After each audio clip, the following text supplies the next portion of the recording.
Hey everyone, in this video, we're going to go over pandas. This will be a quick introduction to pandas. I wanted to do some more projects with pandas, so before I got into that, I want to create a short intro to how to use pandas. And so in this tutorial, what we're going to do is we're going to go ahead and go through some basic kind of like different parts of pandas so you have an idea how to use it. And then we're going to go ahead and answer these two questions. So let's go ahead and get started.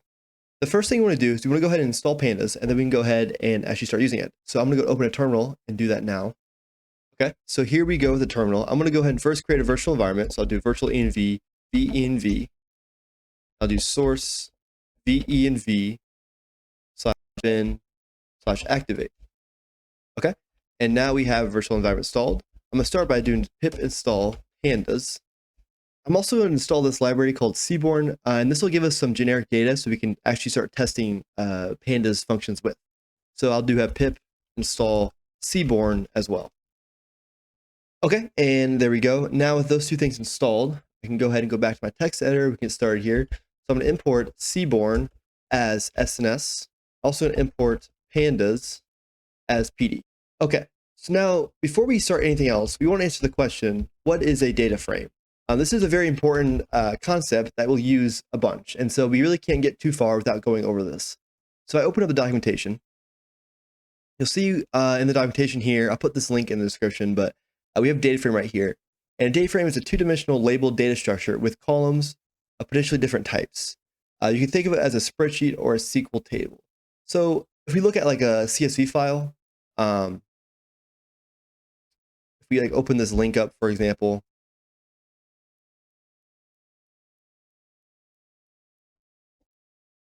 when we load in our data, it will look something similar to one of these files here. So we'll have different columns across here and rows of data under each column. So when we talk about a data frame, this is kind of what we want to think of. We're loading data into this sort of structure so we can actually manipulate it with pandas. So now that that is handled, let's go ahead and get started using this. The first thing we want to talk about is loading data. So there's a bunch of different ways to load data in pandas. It really kind of depends on what your data looks like.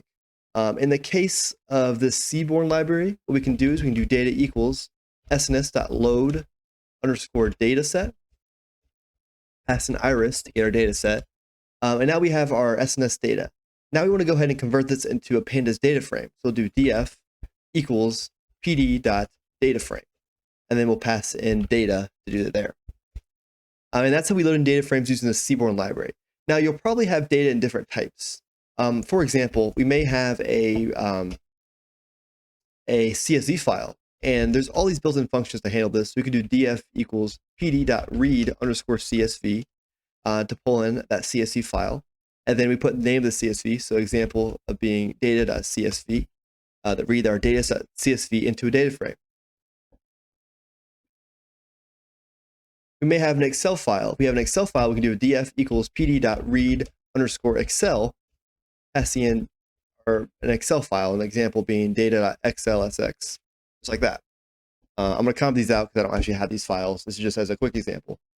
If we want to go ahead and read in like a database, we can use like the SQLite database or something and do import SQLite 3. We can do something like create a database connection of SQLite.connect, name of our database, database.db. And then, of course, with the connection, we can go ahead and actually read in the SQL by creating a data frame and doing the function call of pd.read _ SQL, passing in a query, whatever that query may be. In this case, that's not defined, but you'd pass in your query to get your data and the database connection.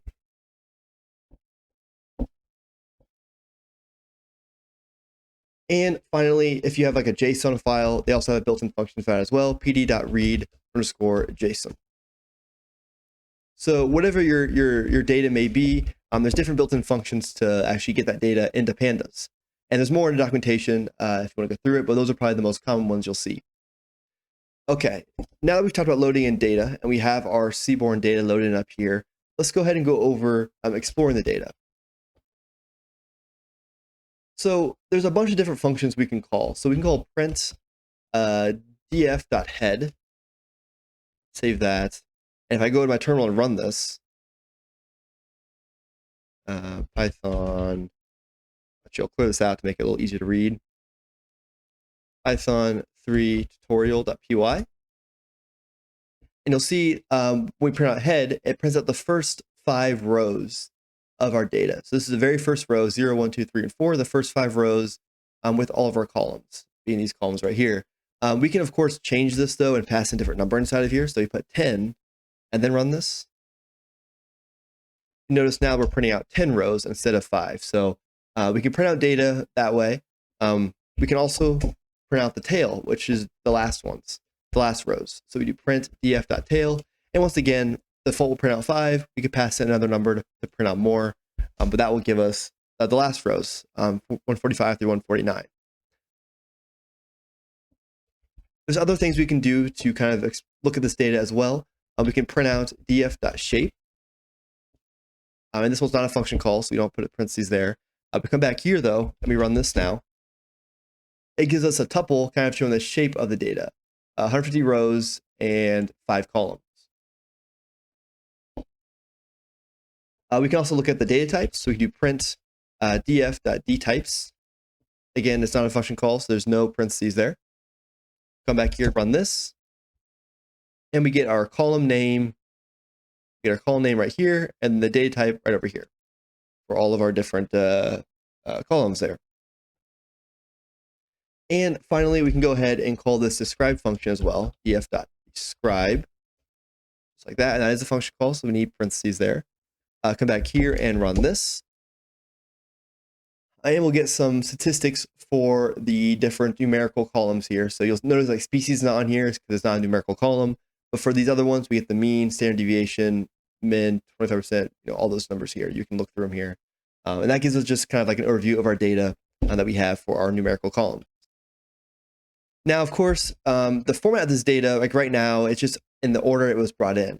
We may want to sort our data, though. So we may want to pass in some way of sorting these values. So we'll do something like this. Let's first print the head so we can see what it looks like before we sort it. And then we'll go ahead and do sorted df equals df.sort underscore values. So we're sorting the values of the rows. And then we'll pass in square brackets our different columns. So we can do one column here, for example, the length, for example. We can save that. And actually what we'll do is we'll print out sorted df.head as well. So we can hopefully see the before and after. Let's go ahead now and run this. Okay, so notice here what we did.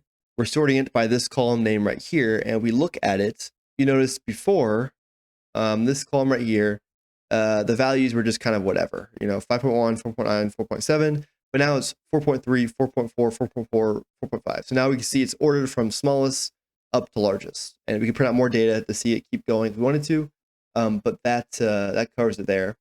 But you may want it to be the opposite. So maybe want something like from like highest to lowest or something like that.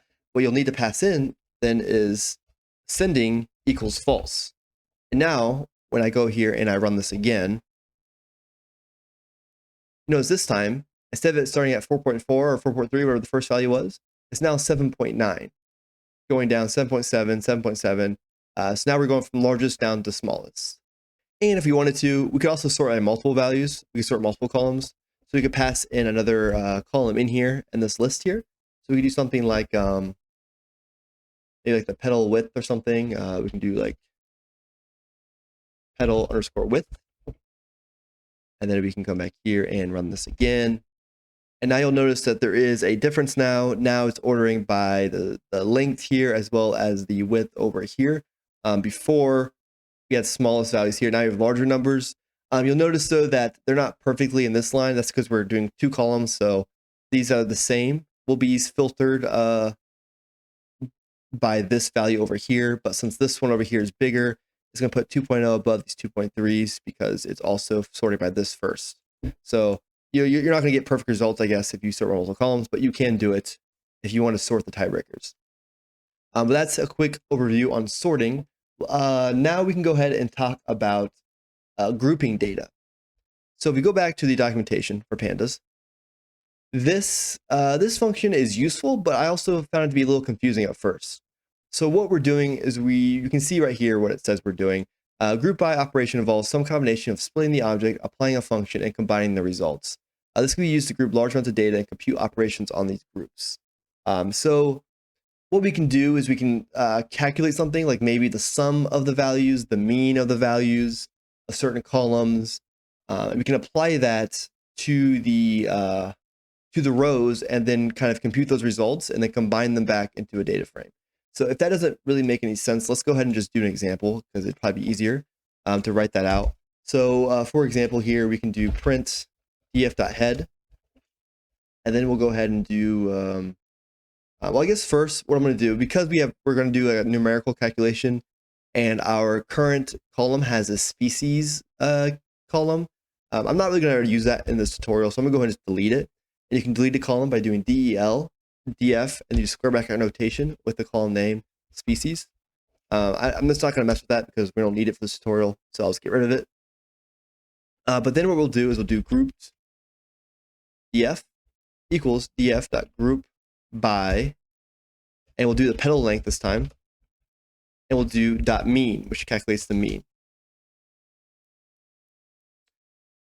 We also have other options available like sum, count, and other things like that. Now let's go ahead and print the grouped df.head, and you'll see what happens.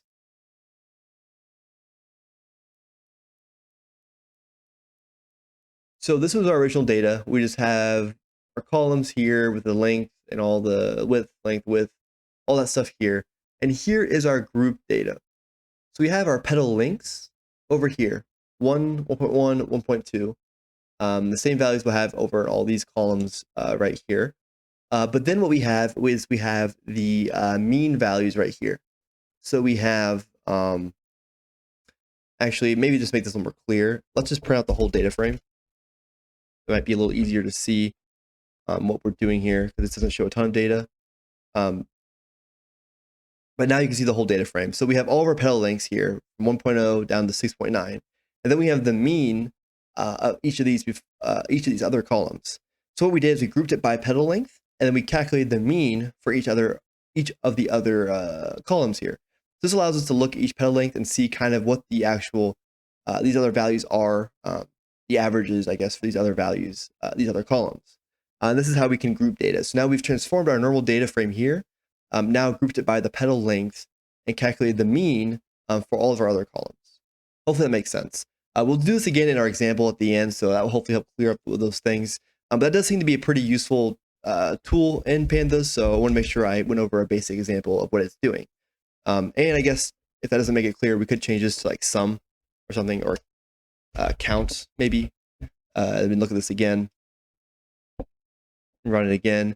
And now instead of the mean, what we're getting is we're getting the actual count of how many rows have a petal length of 1.0, how many rows have a petal length of 1.4. So we have the 4.5 has 8 values, or 8 rows with a 4.5 petal length. Hopefully that makes sense. Okay, let's go ahead and move on to the next one. So now that we went over grouping by and sorting, let's go over filtering. So what we'll do is we'll create a filter df equals df. It was a square bracket notations to set what we're trying to do here. So we'll do square bracket notations here, and then we'll put parentheses. And we'll do df with another square brackets. Bear with me here, this might be a little confusing, but then we'll put it in our petal length right here. And this will be greater than 1.3. This will be greater than 1.3. So now what we're doing is we're filtering out the petal lengths, so we're only going to show the ones that are bigger than 1.3. And this syntax might be a little confusing, but this is just how we set it up. And the important part's right inside of here. So we have df, again, a column name, doing df square bracket notations, greater than 1.3. Now this filter data frame here, I can print filtered df.head, save that, and now go and run this. And now all these petal lengths here should be greater than 1.3. So now you see there's nothing below 1.4 on the screen now. So we're able to filter out anything below this value here. So it'll just take each value, it will then run this expression. If the value is true, it will keep it in there. If not, it will remove it. And that is some basics on how to explore data in Pandas. let's go over the next section of this, which is data manipulation. So there's a few different ways we can start to manipulate data. If we want to go ahead and look at just one column instead of the entire data frame, we can pull out a single column by using our square bracket notation that we kind of talked about a little bit already. But this will just grab a specific column. So we can do df and do petal underscore width. And I can go print out this column now. And then I come back here and run this. And now we're only getting one column. We're not getting all these other columns. We're getting only the petal, whatever column I pass in, the petal width in this case. So only this column is now showing us right here. 0.2 down to our 1.8, 2.0 values down here. We can also grab multiple columns. And this syntax will look slightly different though. We'll do columns equals, we'll do df, then we'll do double square brackets. We'll do petal underscore width, and then petal underscore length, for example. Save that, and we'll print out our multiple columns. We'll go ahead and run this. And now you'll see we now have two columns, and we have our headers back here. Petal width and petal length are now showing. We don't have all of our other columns we had before. Okay, perfect. And that's how we grab columns in Pandas. Now, there's one more thing I want to talk about before we get into our example project. There's one more thing we can do. We can take this example here. We can take this example here of where we did our group by, and we grouped it by columns and gave our length here. And we can go ahead and change this a little bit by using this .agg function. So what we'll do is we'll group it by the petal width or length. We'll do width this time. And so we'll have a list of all our petal widths. And then we're going to go ahead and grab the count of all of them of the petal width. So we kind of did it here, but now let's combine this all down into one column. So we'll have a width or length labeled over here, and then we'll have just the count over here. Instead of having it counted multiple times, because it's all the same. They have the same number of counts for each of them. There's not any of them with like null values. So these all three columns are the same. Let's go ahead and just combine this and condense this down into one column. So what we can do here is we can do our groups by again. So I'll do grouped data equals df.group by. We'll do petal width. And we'll do a .agg. And then we'll go ahead and do petal width, colon, and it'll pass in count. So now what we're doing is we're aggregating our columns down into one column here where we're grouping by our petal width, and then we're taking the count of each of the petal widths. So we do petal width, colon, count to do that. Now when I print this out, you'll see what we get. We now get a petal width here, and then the count over here. So we get, for example, 1.1 has 3, 1.8 has 12, and so on and so forth. So this is a way to take our data and kind of show us something that may be useful if we wanted to see which ones had the most or the less or whatever. And of course, we could filter things from here, sort things, and do what else we want to do to get more advanced. But now instead of doing that on this test data, I want to go ahead and do that on some more real world examples. So now let's go ahead and get into these questions I have down here. So we're going to answer two questions now to kind of get some practice with using pandas to actually manipulate data and find answers to different statistics questions. So the first thing we want to answer is we want to find the difference between the average max temperature per day and the record's max temperature per day. So if we go look at our data, I open this up right here, copy this. Okay, and here with our data, we can go ahead and take a look at that data. So we're asking two questions, right? We want to see the average max temperature per day and the record max temperature per day, and the difference between them. So we have those columns right here, average max temp and record max temp. So what I want to do is I want to take this and subtract it from this value on each day and create a new column to show that difference. So, for example, this one here, 9989, it should have another column of 10, being max temp difference of 10. And we know the average versus the record has a difference of 10 degrees. And this way, we can go ahead and see which days have the biggest difference. So I'll also go ahead and sort it to be the highest difference at the top. Okay, so how do we do this? So the first step here, let's go and put number 1 here. The first step is read CSV data. We have to actually get that data. And I already had that data pulled in over here I'll put a link to it in the description so you can grab it yourself, but I already have it saved over here so we can get it from there. So you need to read in that CSV data. Next, we want to go ahead and create a new column and subtract record from average. And then finally, the last step we want to do is you want to go ahead and print out sorted data frame with ascending equals false. So this should be fairly easy and straightforward when we break it down like this. It's actually not that hard to do. So what we'll do first, we'll read in that CSV data. So do df equals pd.read underscore CSV. And we'll go ahead and read in the data.csv file. And that's how we read in the CSV data. So we already have a data frame now with it. Next, let's go ahead and create the new column. So we can create a new column by just doing our square bracket notation here. So df, and we'll do max temp difference to get the max, to set the column name as max temp difference. Now, what do we want to set that equal to? Well, we want to set equal to the data frame column of record max temp minus the data frame column of average max temp.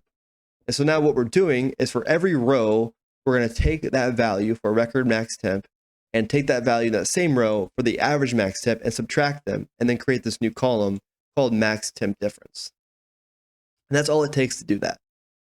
Finally, the last step is we want to go ahead and print out the sorted values. So we'll do print, we'll do df.sort underscore values like we did before, and we'll pass in max temp difference. And then, of course, ascending equals false, put the largest values at the top. We'll go ahead and save that and come back here and run this.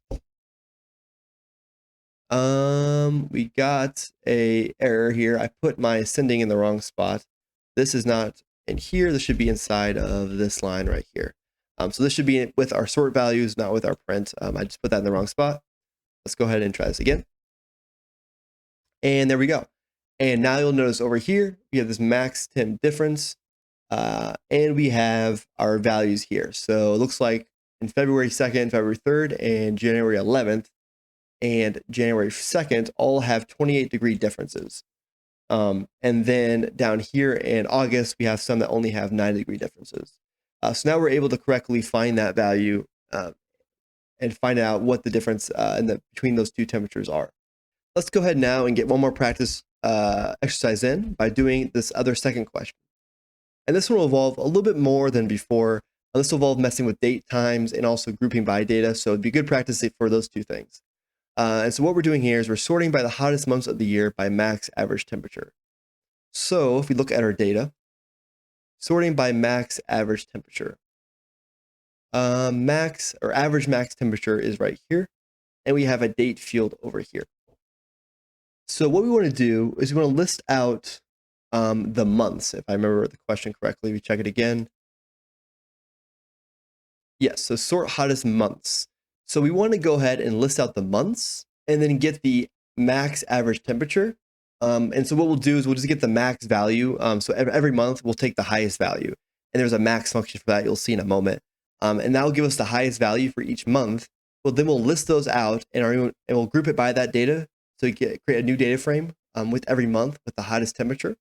And then we'll go ahead and sort that from highest to lowest. So let's go ahead and break this down again step by step. So first things first, we want to read the data, but we already did that, so we're good there. We have our data up here. I'm gonna go ahead and comment this print line though, so we don't see that. But we already have our data loaded in, so we can skip that step. Next step is to set up date time column. We want to make sure that's set up with a Pandas DateTime type, and so we'll go over how to set that up. That allows us to pull out the months in a very easy way. Next, we want to group by data, and we'll group it by the month, and we'll do with the max average max temp value. You'll see that here in a second. And then finally, we want to go ahead and sort data, and we'll print it. We'll do those in two separate lines this time. Okay, so let's go by step. So now first things first is setting up the date time column. So what we'll do is we'll df, and we'll get our date column. And you'll see, but if you look at our data, we have this date column. So we're getting these values here. And we want to go ahead and make sure we convert them to datetime. So do pd.to_datetime. And then we'll go ahead and grab that datetime column, date. And then we need to pass in a format. And so this format is the ISO 8601. It's the year-month-day. So there's a built-in constant for that. So you can do ISO 8601. If you have a custom date value or datetime format, you may need to pass in the actual formatters for that, and they'll be in the description below, a link to that if you need to get to that. But in this example, we have this constant available to make this super easy. So what we're doing here is we're overriding our date field or date column with this new Pandas DateTime data type. So it's going to have the same value, but now we're just convert it into a Pandas DateTime. That way we can easily pull out just the month, and which we'll do right now for step number 2 here. So we're going to group by data. So we'll go ahead and create a new variable, date grouped df. We'll set this equal to df.group by, and then we'll do df.date.dt.month. And this might be kind of a confusing syntax. We're getting our data frame, getting our date column, getting the date time value, and getting the month off of that. That's all that's doing there. And then we're going to go ahead and grab the average max temp, and then we'll do .max.